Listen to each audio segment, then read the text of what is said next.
Maya Chan clutched the folded American flag against her chest as she walked down Main Street in Millbrook. The crisp November morning air carried the scent of fallen leaves, and she could hear the distant sound of marching bands preparing for the Veterans Day ceremony. Her black combat boots clicked against the sidewalk with military precision. "Hey! You there!" A harsh voice cut through the peaceful morning. Maya turned to see three white men approaching from the hardware store. Their faces twisted with anger and disgust. "What do you think you're doing with that flag?" The tallest one, wearing a faded baseball cap, stepped closer. His breath reeked of cigarettes and stale beer. Maya straightened her shoulders. "I'm taking it to the Veterans Day ceremony, sir." "Like hell you are." Another man spat. "That flag doesn't belong in your hands. Drop it right now." A small crowd began to gather, phones emerging from pockets. Maya's heart pounded, but her military training kept her calm. She noticed the police cruiser pulling up to the curb. Officer Jake stepped out, his hand resting on his belt. "What's the problem here, folks?" The man in the baseball cap pointed at Maya. "This woman is disrespecting our flag." Jake's eyes narrowed as he looked at Maya. "Ma'am, these gentlemen seem upset. Maybe you should just hand over the flag and move along." Maya's jaw tightened. "Officer, I have every right to carry this flag. I'm a United States Army veteran." The crowd swelled as more people poured out of shops and cafes. Maya counted at least 15 hostile faces surrounding her now. She discreetly activated her phone's video recording, slipping it into her jacket pocket with the camera lens exposed. "Veteran my foot." The baseball cap man sneered. "People like you don't belong in our military. Yeah, go back where you came from." Another voice shouted from the crowd. Sam Rodriguez, who owned the corner bakery, pushed through the gathering mob. "Hey now, leave her alone. She hasn't done anything wrong. Stay out of this, Sam." Someone shoved him backward, nearly knocking him to the ground. Maya's tactical training kicked in automatically. She scanned for exit routes. The alley to her left was blocked by more angry faces, the street behind her filled with cars.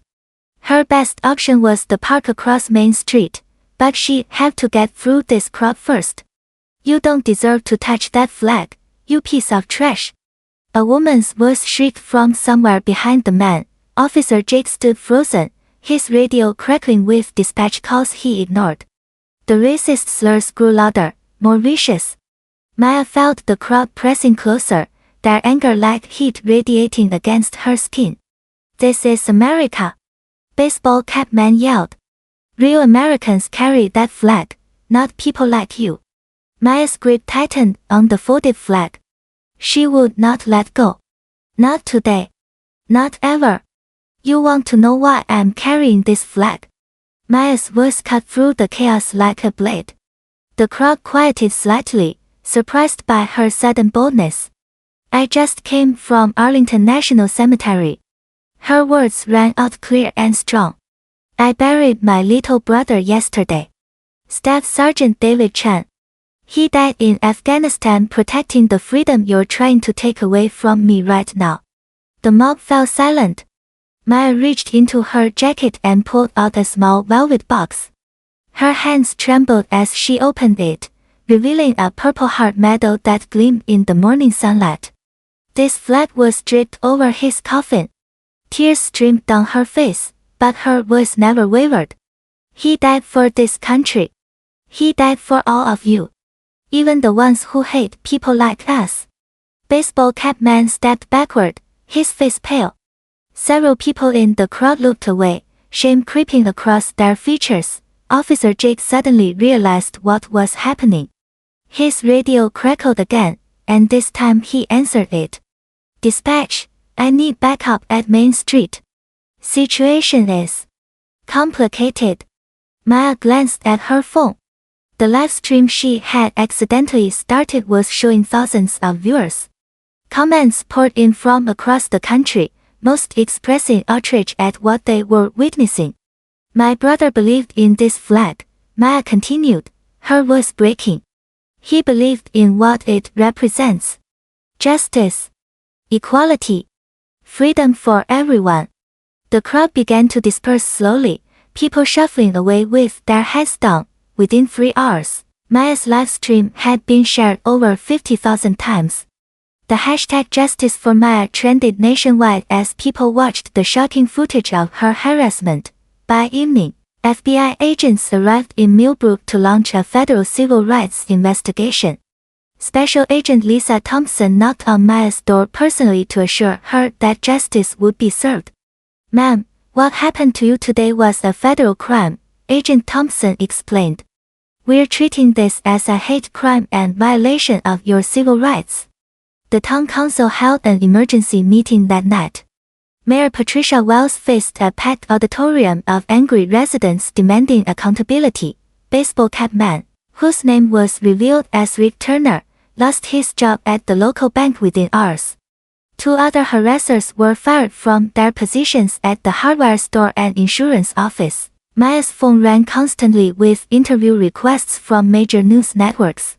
She had become an unexpected symbol of resilience and patriotism, her brother's sacrifice finally receiving the recognition it deserved. "I didn't ask for this attention," Maya told reporters.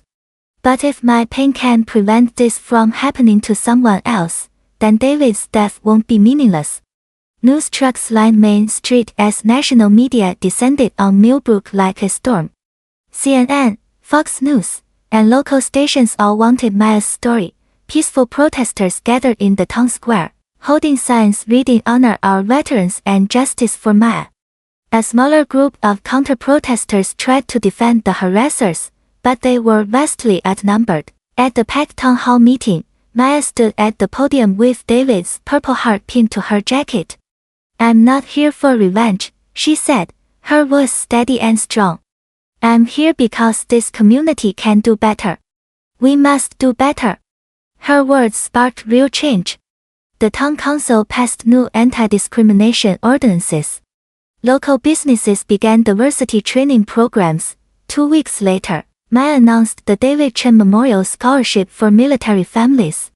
Donations poured in from across the nation. "My brother died believing in America's promise," Maya concluded her speech. "Today, we proved that promise is still alive. Today, we choose justice over hatred. Today, we choose hope." The standing ovation lasted 5 full minutes. Millbrook would never be the same.